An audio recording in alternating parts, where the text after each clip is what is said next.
हमारे पूर्व प्रधानमंत्री माननीय मनमोहन सिंह जी देश के एकमात्र ऐसे कामयाब प्रधानमंत्री थे जिन्होंने 10 साल बिना कामयाबी के निकाल दिए। वो जब भी लाल किले से भारत को संबोधित करते थे तो केवल वो ही समझते थे कि मैं भारत को संबोधित कर रहा हूं, और भारत समझता था कि वो कांग्रेस की तरफ से माफी मांग रहे हैं। और अभी भी अगर व्यंग आपकी समझ में नहीं आए तो आखिरी बार समझाता हूं, फिर मुझे इजाजत देना, मैं काव्य पाठ करूंगा। बेवकूफ हैं वे लोग, बेवकूफ हैं वे लोग जो अपने प्रधानमंत्रियों के पुतले बनाते हैं और फिर उन्हें फूंकते हैं। हमें देखो, हमने पुतलों को प्रधानमंत्री बना के देश फूंक दिया।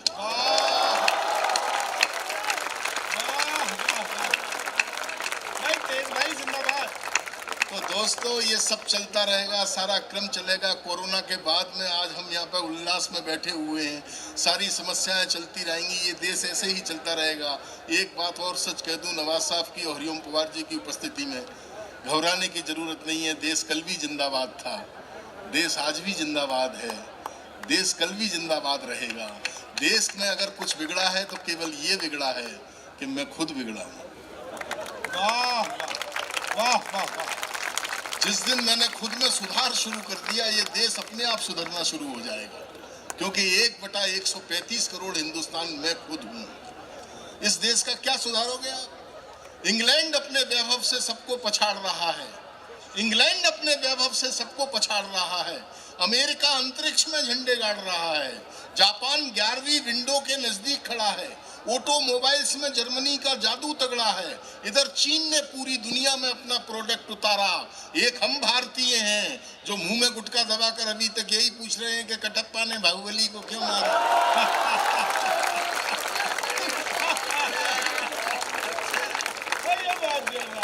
क्या स्थितियां हो गई, ये स्थितियां हो गई। लोग कह रहे हैं कुछ हो नहीं रहा है, कुछ नहीं हो रहा है, विकास हो रहा है, बदलाव हो रहे हैं, खूब बदलाव हो रहे हैं, खूब विकास हो रहा है, हम देख नहीं पा रहे हैं। अभी पिछले दिनों हमारे भोपाल के स्टेशन का नाम हबीबगंज था, पढ़ा था आपने? वो बदल दिया, उसका नाम कर दिया कमलापति। इलाहाबाद का नाम बदल के कर दिया प्रयागराज। मुगल सराय का नाम बदल के कर दिया पंडित दीनदयाल उपाध्याय। ये बदलाव नहीं हो रहे, ये विकास नहीं हो रहे। कसते हुए करारा तंज, मैंने कहा कहो क्या हाल है मिस्टर हबीबगंज। बहुत अच्छे। कसते हुए करारा तंज, मैंने कहा कहो क्या हाल है मिस्टर हबीबगंज। सरकार के साथ नई नई डील कर रहे हो, रानी कमलापति बन के कैसा फील कर रहे हो?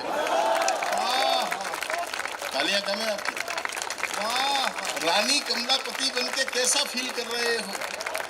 चचा हबीबगंज ने होठों ही होठों में बुदबुदाते हुए एक भद्दी सी गाली अपनी जालीदार टोपी कुर्ते की जेब में संभाली और बोले, भाई साहब इलाहाबाद का नाम बदल के प्रयागराज कर दिया है, मुगल सराय को भी बदल के धर दिया है। लोग कह रहे हैं काम करने का ट्रेंड बदला है, मोदी ने सारा टेंडर बदला है। मैं कहां जाके अपना सर खपाऊं, मेरा तो जेंडर ही बदला है। वाह वाह वाह, खूब बदलाव हो रहे हैं। आइए मैं आपको बधाई देता हूं कि आपने इस पूरे वातावरण में ये पूरी एक मजलिस जमाई। यहाँ पर ये काम होते रहने चाहिए, ग्राफिक्स करता रहता है, ये संगत होती रहनी चाहिए। नई पीढ़ियों में भाषा के और संस्कृति के संस्कार जाते हैं और इन संस्कारों का आगे की पीढ़ियों में रोपण भी होता है, और इस संगत के ये असर होते हैं माननीय मंत्री जी कि एक पौराणिक संदर्भ में आपको देता हूँ कि हमारे पौराणिक संदर्भों में कहा गया कि जब धर्मराज युधिष्ठिर स्वर्ग गए थे तो संगत का असर ये था कि युधिष्ठिर के साथ में उनका कुत्ता तक स्वर्ग गया था। ये कहानी सबको पता है। इस कहानी को याद रखना मेरे देहरादून के दोस्तों, और मेरी जिंदगी का सर्वश्रेष्ठ व्यंग आपकी अदालत में रखता हूँ। समय की अपनी मर्यादा है, फिर मैं अपने काव्य पाठ को विराम दूंगा। जी भैया। जहां अच्छा लगे आपकी खामोशी मुझे तोड़ेगी, भरपूर तालियां बजा के मेरा समर्थन करना।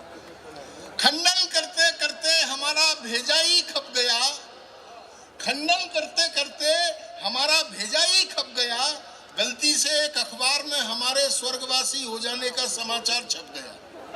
वाह वाह खंडन करते करते हमारा भेजा ही खप गया, गलती से एक अखबार में हमारे स्वर्गवासी हो जाने का समाचार छप गया।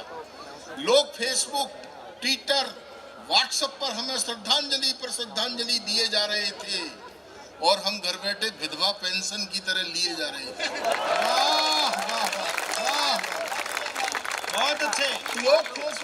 लोग फेसबुक, ट्विटर, व्हाट्सएप पर हमें श्रद्धांजलि पर श्रद्धांजलि दिए जा रहे थे और हम घर बैठे विधवा पेंशन की तरह लिए जा रहे थे।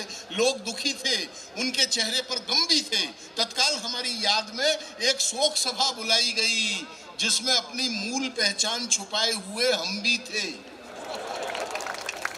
तत्काल हमारी याद में एक शोक सभा बुलाई गई जिसमें अपनी मूल पहचान छुपाए हुए हम भी थे।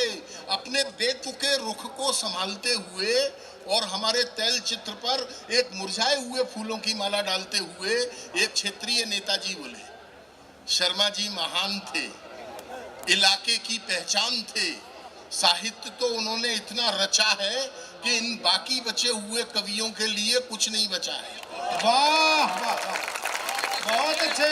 साहित्य तो उन्होंने इतना रचा है कि इन बाकी बचे हुए कवियों के लिए कुछ नहीं बचा है। उनके सृजन हमें रह रह के रुलाएंगे। वो इतनी पुण्य आत्मा थे कि देखना सीधे स्वर्ग जाएंगे। तभी स्वर्ग की दिशा में पुकारते हुए और हमारे तैल चित्र को निहारते हुए नेताजी रुआंसे अंदाज में बोले, शर्मा जी हमें हमारी मोहब्बत का सिला दे जाते, अकेले क्यों गए, हमें भी साथ ले जाते। तभी मेरे मुंह से निकल गया, नेताजी हम ये वादा नहीं निभा पाएंगे, हम कोई युधिष्ठिर थोड़ी है जो आप साथ जाएंगे।